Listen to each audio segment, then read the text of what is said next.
पाटलाला भेट दिला त्यावेळेस जी काही घडलं, जी काही चर्चा झाली ती मुख्यमंत्री आणि जरांगे पाटीलनं ठरवलं आणि मुख्यमंत्र्यांनी त्यांना जे शब्द दिलं ते सरकारनं पूर्ण करायला पाहिजे. आम्ही काही त्यावेळेस ते शब्द दिला नव्हता जरांगे पाटलांना. मला असं वाटतं की त्यांच्या दोघातली काय बोलणी झाली मी पण ऐकली नाही, त्यामुळे त्याच्यावर भाष्य करणं बरोबर नाही. शरद छगन भुजबळ जी आहे ती शरद पवारांची भेट घेतली होती, तोडगा काढा असं त्यांनी मागणी केली होती. काय वाटतं शरद पवार यावर तोडगा काढतील?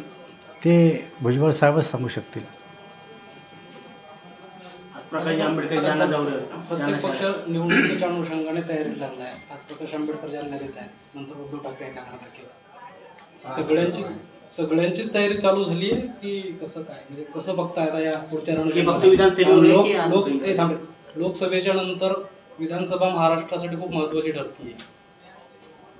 कसं बघताय या सगळ्या राजकीय? काय बघायचं, निवडणुका राहिल्याच कुठं दूर. आणि कोण असा पक्ष आहे की जो निवडणुकीची तयारी करत नाही? आता करावंच लागणार प्रत्येकाला. प्रत्येकजण आता प्रकाश आंबेडकर करतायत, भाजप करताय, सेना करताय, राष्ट्रवादी करताय, NCP करत आहे, हे सगळेच काँग्रेस करत आहे, सगळेच करायला तयारी. त्यांच्याकडे काय बघायचं, कसं बघायचं? आपलं आपण बघायचं, त्याच्याकडे काय बघायचं? पुढील मुख्यमंत्री कोण वाटतं? पुढचा मुख्यमंत्री कुठं जागा रिकामी मुख्यमंत्र्याची अजून येड्या? जागा कुठं रिकामी अजून मुख्यमंत्र्याची? जागा रिकामी होईल तेव्हा विचार करू. मुख्यमंत्री जागा भरेल ना सध्या. निवडणुका जागा खाली होईल तेव्हा बोलू ना. त्यावर कोण म्हणतं की मला मुख्यमंत्री व्हायचं? या राज्यात एक तरी पक्षाचा नेता आहे का की मला मुख्यमंत्री व्हायचं म्हणणारा?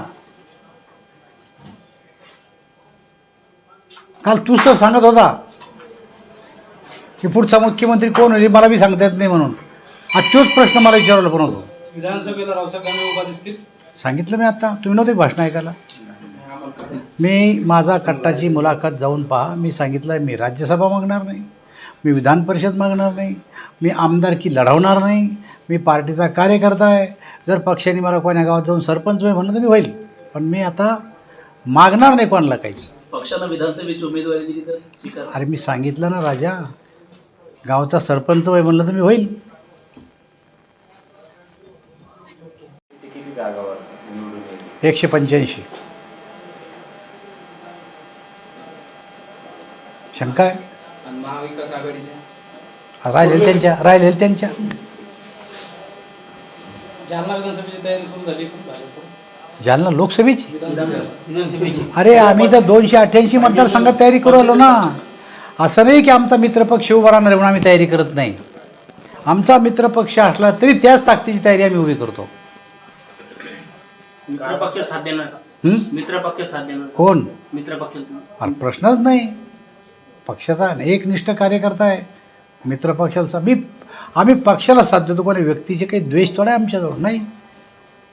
काय वाटतं आचारसंहितेचं कधीपासून निवडणुकीचं बिगुल वाजेल? निवडणूक आयोग जाहीर करीत तारीख तेव्हा आचारसंहिता लागू होईल.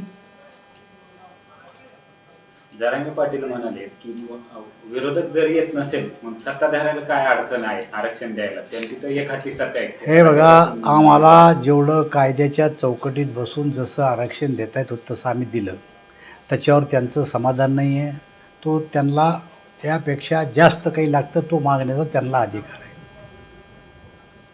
पण आत्ता ज्यांना कोणाला जास्त मतं पडली आणि ते निवडून आलेत त्यांनी काय कशा पद्धतीनं मागण्या करतात, फक्त एकच मागणी करावं त्यांनी, काँग्रेसने, राष्ट्रवादीने, शिवसेनेने, की जरांगे पाटील जे म्हणता ओबीसीतून आरक्षण द्या, ते आरक्षण द्यायला आम्ही तयार आहे. त्यांनी जाहीरनाम्यामध्ये टाकावं. 288 जागांमधून जरांगे पाटील उमेदवार उभं करणार असल्याचं त्यांनी म्हटलंय. काय वाटतं निवडणुकीमध्ये? आम्हाला काहीही वाटत नाही. खुशाल त्यांनी उमेदवार उभे करावं, त्यांना अधिकार आहे. असं कोण माणूस कोणाला नका बरोबर म्हणणारा असं म्हणताच येत नाही कोणाला. सांगितलं मराठा समाजाच्या कार्यकर्त्यांच्या की मी लोकसभेमध्ये मराठा समाजाला आरक्षण द्या, मराठा समाजाला आरक्षण द्या ही आमची पण मागणी, दिलंच पाहिजे. पण आमची भूमिका आहे, कोणाचं कारण आम्ही कोणाला द्यायला पहिल्यापासून आमच्या पक्षाची भूमिका आहे. पण त्यांनी 377 खाली जर लोकसभेत मागणी करणार असतील तर मनोज जरांगे पाटील जी मागणी करतात की मराठ्यांना ओबीसीतून आरक्षण द्या, त्या 377च्या पेजवर असं लिहा की मराठा समाजाला ओबीसीतून आरक्षण द्या, तर तुम्ही खरे, नसता मतलबी. तेच नाही, कोणी खासदार मताच्या लालचीपोटी तुम्ही काही म्हणता, द्या आरक्षण, द्या द्या, तर आम्ही पहिल्यापासून म्हणतो आणि दिलंय आम्ही. पण दिलेलं आरक्षण जे आहे ते टिकवायचं आहे आम्हाला. त्यामुळे मी त्यांच्यावर आज नाही बोलणार, मी बोलणार आहे पण अजून नाही. त्यांना आरोप प्रत्यारोप करून त्यांना छेडायचं नाही, मला त्यांना काम करू द्यायचं आहे. पण या पलीकडे जाऊन आता विधानसभेच्या निवडणुका आल्यात, गल्ल्या बोळानं काही ढेकणं फिरू राहिलेत आणि भाषणं काय करू राहिलेत की कुठे तुमचे विकास पुरुष. अरे मी तर जंगलातला शेर आहे, कोणी म्हणावं की मी काही नाही केलं. नाही तर एका स्टेजवर या, यावर कोणी एकाला नाही, कोणालाही माझ्यावर नाव ठेवणार आहे. माना जालन्यात एक स्टेज मामा चौकात, मांडा तुम्ही येऊन तुम्ही काय केलं आणि मी काय केलं. जर माझ्यापेक्षा तुम्ही जास्त केलं असेल तर कान धरून पैसे मारेल, पण तुमच्यापेक्षा मी जर जास्त केलं असेल तर कान धरून पैसे तुम्हाला मारावं लागतं. हे माझं चॅलेंज आहे, स्वीकारावं कोणाने. लोकसभेच्या निवडणुका झाल्या आणि या निवडणुकीमध्ये महाराष्ट्रामध्ये अपेक्षित असं यश आम्हाला मिळालं नाही, परंतु तो जनादेश होता आणि जनादेश आम्ही स्वीकारला. परंतु केंद्रामध्ये आमचं सरकार बनलं. केंद्रात जरी आमचं सरकार बनलं असेल तरी काँग्रेस, उबाठा आणि राष्ट्रवादी हे जिंकल्याच्या आविर्भावामध्ये वावरत आहेत. हिशोब जर लावला तर मागच्या 3 निवडणुकीमध्ये काँग्रेसचे जेवढे शीट निवडून आले 24पर्यंत, 14 ते 24, त्यापेक्षा कितीतरी जास्त शीट भारतीय जनता पार्टीने या निवडणुकीमध्ये जिंकले. आम्ही एनडीएमध्ये निवडणूक लढलो, एनडीएचं बहुमत आहे. राज्यामध्ये ज्या निवडणुका झाल्या फक्त आघाडीपेक्षा 2 लाख मतं आम्हाला कमी आहे. आणि असं असताना सुद्धा आम्ही हारलो असं चित्र जनतेसमोर ते उभं करतात. आम्ही पुण्याला अधिवेशन घेतलं.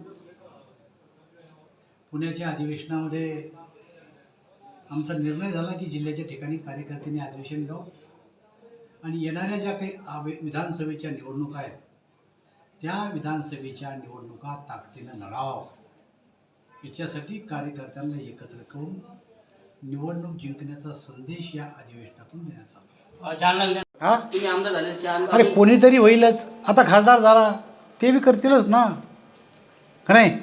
शंका आहे का तुला काही? दिसत नाही खासदार, दिसत नाही? जालन्याला दिसत नाही, जनतेला दिसत नाही. अच्छा, हा, तर एवढं दिसतील सावध. दिसतील दिसतील इतक्या लवकर उचकू नको, दिसतील.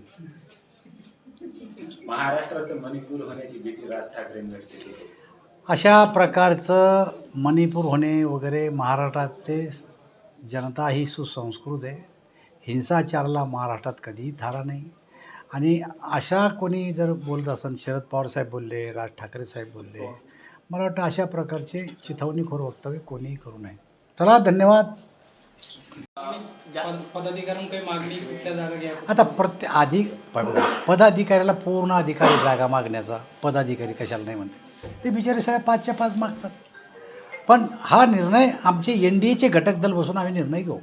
दादा, जालना विधानसभेची मागणी आव्हानी केली आहे मीडियामध्ये, तसं बोलले. त्यानंतर अर्जुनराव खोतकर यांनी तुम्हाला जालना हवे असल्यास महायुतीतून आम्हाला देऊ, मात्र आम्हाला त्याबद्दल भोकरदन आणि बदनापूरची जागा द्यावी लागेल असं त्यांनी असं जर का आमच्या एनडीएच्या बैठकीत ठरलं की बदनापूर आणि जालना, बदनापूर आणि भोकरदन द्या, तर पक्षाचा निर्णय आम्हालाही मान्य करावा लागेल. आम्ही काही त्याला विरोध नाही करू शकत. आम्ही पक्षाचे एकनिष्ठ कार्यकर्ते आहेत. मी बोललो म्हणजे त्यांनी बोला, त्यांनी बोललो म्हणजे मी बोला, असा जर अर्थ होत नाही. ज्याला बोला ते बोलल. पण माझी भूमिका आहे, पक्ष नेतृत्व एनडीएच्या घटक दलाबरोबर जो निर्णय घेईल तो माझा निर्णय पाडणार. जालना विधानसभेबाबत तुमची भूमिका काय? आमची भूमिका आहे, जो एनडीएचा उमेदवार राहील त्याच्यासोबत आम्ही राहू. मराठ्यांना आरक्षण देण्याची मागणी आहे त्यांची सुरुवातीपासून. तर भाजपची नेमकी काय भूमिका आहे? त्यांना पण ओबीसीतून आरक्षण मी सांगितली माझी भूमिका अगोदरच. जालना विधानसभेत आबाला उमेदवार देण्यासाठी तुम्ही पक्षाकडे किंवा वरिष्ठाकडे काही आमचा पक्ष एवढा सक्षम आहे, ना तर रावसाहेब दानवेनं कधी उमेदवारी मागितली, ना संतोष दानवेनं कधी उमेदवारी मागितली, ना नारायण कुचेनं कोणी उमेदवारी मागितली.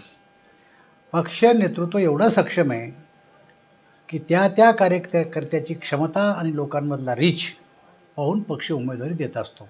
तर रावसाहेब दानवे असो, नारायण असो, आबा असो का संतोष असो, व्यक्तीवर आमची उमेदवारी नसते.